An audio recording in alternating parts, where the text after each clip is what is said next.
My name is Abdul Fatah. I'm a student. I have a question. Why is music haram? If it is haram, what is the punishment of listening to music? Jazakumullah khair. MashaAllah. Will you listen to what I tell you? Yes. MashaAllah. Okay. If you take a look at music, and I know there are very few scholars, of late who are saying no, there's nothing wrong and so on. But even those, and I want to clarify something to start with before we get to what my son here has asked. The truth is, even if we look at some of the scholars who might have said that, okay, you know what, music, there is certain, it's permissible. They are not talking about the beat of today. Today's beat is definitely excluded. There is no scholar on earth, Muslim scholar, that allows you to listen to Beyonce and Madonna and Michael Jackson and those. That is completely out, because number one, it's dirty, it's filthy, the lyrics are horrible, terrible. They encourage you to move your body and to shake your thing, as they say. May Allah forgive us, really.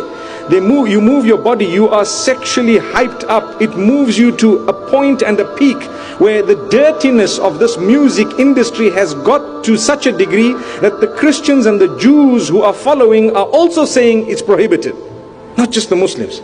So it's a dirty industry. Ask those who are in it. It's filthy. When you hear about music, you hear about how to attract the opposite sex, and it's all about love and all about, your emotions. And so at home you're not happy. When you go to work, you see someone you're working with and you're busy thinking, ooh, the music fits exactly here, and so on. Things are happening. People are tampering with our minds, whereas we have the melody of the Quran, the melodious revelation that Allah subhanahu wa ta'ala has given us, something great and grand. We should not substitute the Quran with that. As for the punishment that a person may get, wallahi, that's between them and Allah subhanahu wa ta'ala. It's up to Allah how He chooses to do what He does. But what I need to tell you, and what we all need to know, is Allah is most forgiving, most merciful. Indeed. If we've done anything wrong in our lives, we ask Allah's forgiveness, and then we should not feel in our hearts that He's not forgiven me, because that's also insulting Allah.